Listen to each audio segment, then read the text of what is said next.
Good morning, Coach. Morning, guys.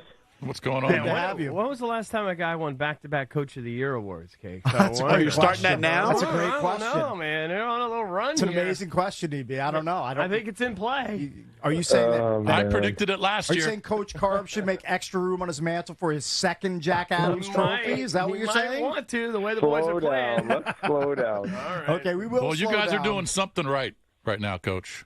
I asked Cakes what it was, and he was throwing out a couple things. What are you guys doing so right now in the last couple weeks as opposed to when you were going through that little lull?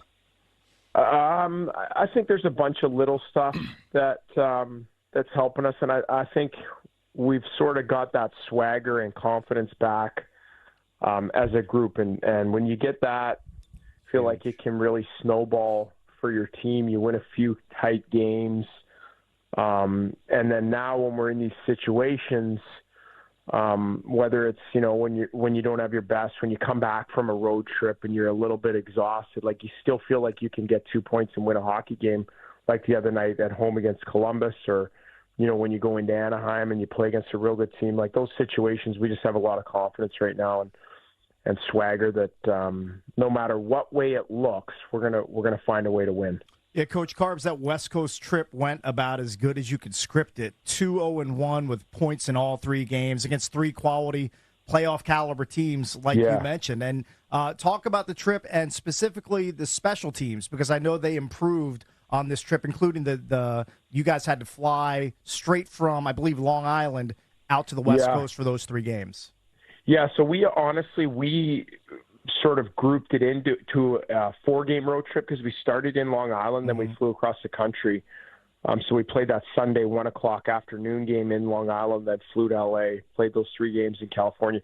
And we even put this home game in the trip as kind of a segment of 5 games because it was such a quick turnaround. Like we flew home on Saturday. We stayed overnight in Anaheim, flew home Saturday, got in at by the time guys are getting home, it's close to 6:30 at night, and then all of a sudden the next day you're playing a game at home, and you've lost 3 hours coming back through the 3 time zones. So it was like a 5-game sort of segment, and I thought we played really well through that, managed it. To your point, the special teams has gotten a lot better. The other night was a prime example. We take a 4-minute penalty. We're up 1-0 on Columbus.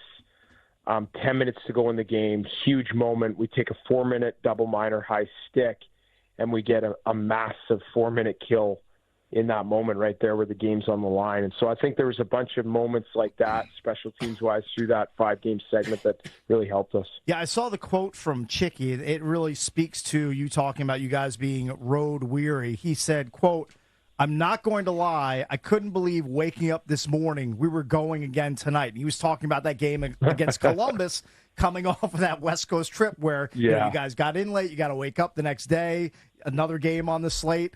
Talk about how these guys grind through that schedule to deliver another good result.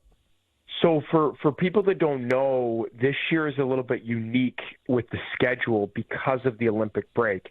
Like we don't play a game for almost 3 weeks in February. Wow.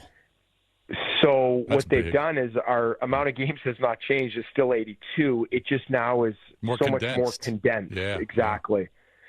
So we've had to alter some things schedule-wise. You're playing constantly every second night. I mean, we played 3 weeks since like the beginning of November. We played every second night or back-to-backs for 3.5 straight weeks going up to that Columbus game. So, like to Chicky's point, you just have to find different ways to manage it, get guys rest, some recuperation. Like we gave an example when we flew back the Columbus game, we said you just show up at the game. Now, a lot of guys came in the morning, but we made it optional to come in for a pregame skate just so guys could get a little bit of extra rest, mental and physical, to show up for that home game. Coach Carbery, fill us in on these injuries. Ryan Leonard had been playing well, but he's going to be out for apparently an extended period of time. Charlie Lindgren's going to miss at least a week, it seems like. Fill us in. Yeah, so we've got a few guys banged up. John Carlson, we'll see how he is this week.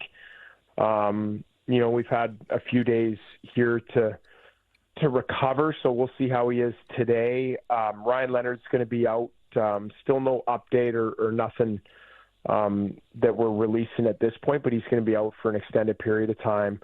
Leno, and then Chucky's trending positive. Like we put him on IR, so he's going to miss the 7 days. But I think hopefully today, tomorrow, he takes some positive steps and potentially getting back on the ice. But we'll see with that. That will be a TBD.